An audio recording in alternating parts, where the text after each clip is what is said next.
Bora lá. Imagina você batendo uma bolinha e do nada alguém te chuta no peito, derruba no chão e ainda fala que tá tudo dentro das regras.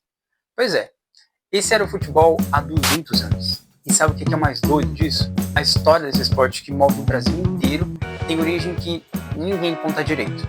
Tem polêmica que parece novela e tem uma curiosidade tão bizarra que você vai parar o vídeo para mandar pro seu grupo do WhatsApp. Aliás, você fala Zap ou WhatsApp? E aí, galerinha, com a Copa chegando, eu fui atrás da história real do futebol. E, cara, eu não tava preparado para o que eu descobri. Sério, se segura aí. Primeira coisinha que você precisa entender sobre o futebol é que ele não foi inventado por uma pessoa só. Não tem aquele cara genial que acordou um dia e falou, vou criar um esporte aí com bola e gol. Nice. Não rolou desse jeito, não. O que rolou, na verdade, foi o seguinte. Vários povos, em várias épocas diferentes, já chutavam, né, alguma coisa redonda por aí. Os chineses tinham um jogo chamado Cuju, há mais de 2000 anos. Os gregos e romanos também tinham as versões deles, né? E os italianos, na Idade Média, jogavam um negócio chamado Calcio Florentino. Esquisito, né? Cálcio, né? Enfim. E, sinceramente, era menos futebol e mais um UFC com bola, sabe? De verdade, o cara podia te dar soco, podia chutar você, dar gravata, e ainda assim, tava tudo certo, tudo dentro dos conformes ali. Mano, imagina o Neymar jogando esse jogo, né? Ele não sairia do chão. Só que o futebol como a gente conhece mesmo, com regra, com juiz, com gol e tudo mais, esse nasceu na Inglaterra em 1863, como você provavelmente já deve saber, né? Foi quando criaram a The Football Association, a famosa FA. Eles sentaram, né? Sentaram, né? Aí numa mesa em Londres e decidiram.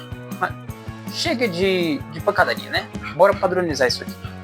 Isso me lembra muito a história do carnaval, porque ele começou desse jeito também, uma bagunça generalizada, e aí depois virou a festa que a gente tem hoje, né? Inclusive, clica aqui no card se você quiser conhecer a história. Sabe qual foi a maior briga nessa reunião? Se podiam não usar as mãos, né? Os caras que queriam usar a mão saíram, formaram outro esporte e inventaram o rugby. Rolou um divórcio esportivo aí, né? Cada um ficou com a metade dos brinquedos. Mas beleza. O Brasil entra nessa história toda. Como esse esporte inglês, né, da Europa, virou a paixão nacional de um país tropical, né, que fica lá do outro lado do mundo. É aí que a coisa fica interessante. 1894. Decora essa data aí. Foi quando o futebol pisou em solo pela primeira vez. Solo brasileiro, né? Oficialmente. E quem trouxe foi um cara chamado Charles Miller. Charles era filho de inglês com brasileiro. Foi estudar na Inglaterra ainda novo. E quando voltou para o Brasil, voltou com a mala cheia. Mas não era só de roupa, não. Ele desembarcou em Santos com 2 bolas de futebol, um par de chuteiras, uma bomba de encher bola e um livro de regras. Praticamente um kit monte seu esporte, né, em casa. Tipo aqueles kit pega e monte de festa, sabe? E aqui vai uma curiosidade que pouca gente sabe. No começo, o futebol no Brasil era coisa da elite, tá ligado? Era jogo em clube fechado, com camisa engomada. Tinha gente que jogava de calça comprida porque achava deselegante mostrar a perna. Mano, eu espero que esteja aparecendo aqui um meme do Bob Esponja, combina direitinho. Pois é, o esporte mais popular do Brasil começou sendo o mais nobre possível, né? Era tipo o golfe de hoje, só que com gol. Aí aconteceu uma coisa maravilhosa. O povo descobriu o futebol. E aí, quando vai pro povão, já era, cara. O operário, o trabalhador, criança de rua, todo mundo começou a jogar uma bolinha, né, jogar futebol.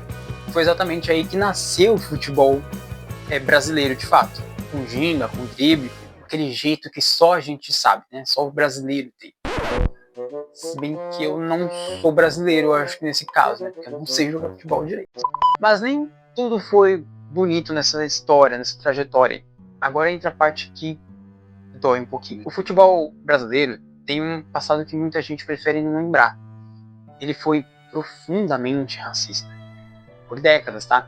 Jogadores negros eram barrados de entrar em vários clubes. Simplesmente não podiam jogar.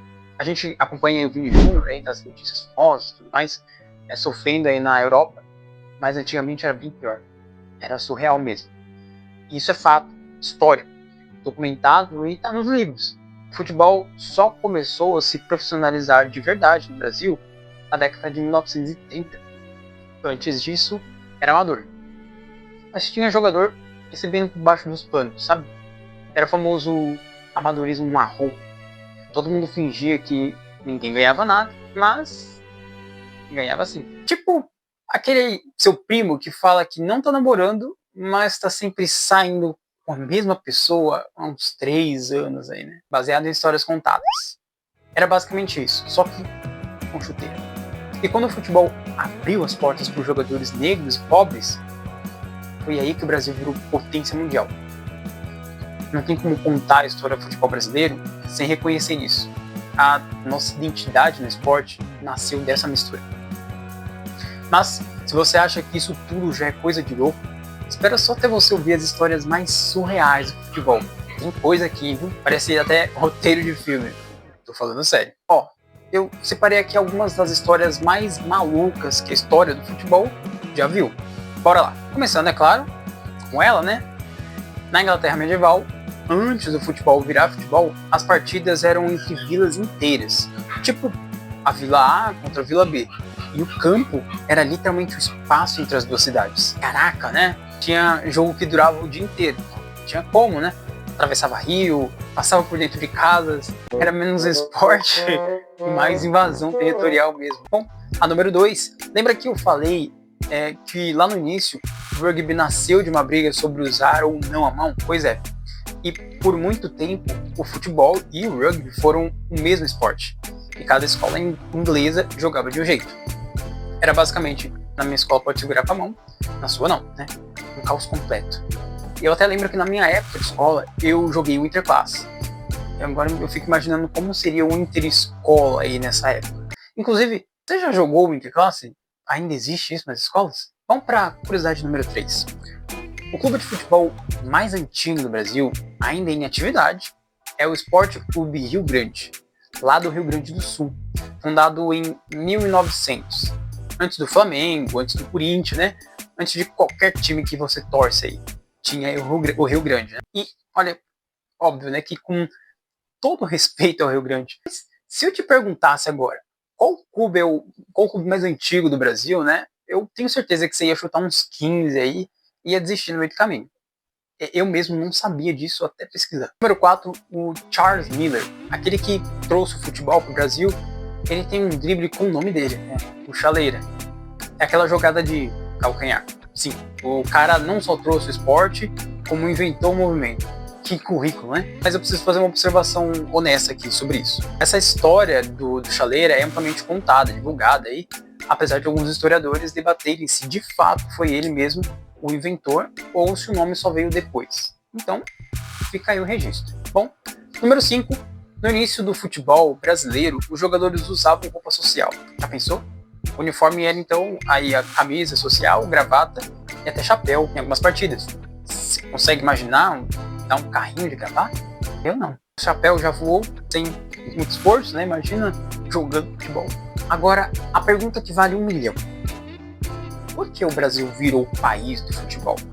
Tem vários países onde o esporte é popular, mas nenhum se identifica tanto com ele quanto a gente. E a resposta é uma mistura de 3 coisinhas. Primeiro aí, o futebol é barato, né? Você precisa de o quê? Né? De uma bola e 2 chinelos, né, para fazer as traves. Não tem esporte mais democrático que isso. Segunda razão, o Brasil pegou o esporte inglês e reinventou ele. A gente trouxe aí ginga, samba no pé, como eu falei lá no início, né? Drible, jogo de cintura.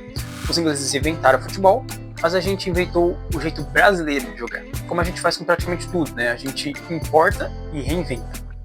Pizza, cachorro-quente, futebol, e até o nosso português, né? Inclusive tem vídeo no canal aqui, se você quiser clicar no card, falando sobre os sotaques brasileiros e como que as regiões acabaram se desenvolvendo de certa forma. A verdade é que o futebol virou identidade, né? Virou conversa de boteco, virou choro em copa, virou abraço em desconhecido na rua.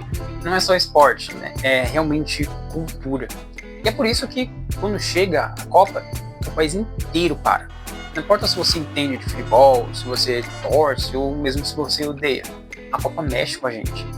As bandeiras das ruas, as ruas e calçadas pintadas, as músicas, porque ela mexe com 130 anos de história, de luta de alegrias e, claro, de muitas decepções, né? 7-1 de gol no último minuto.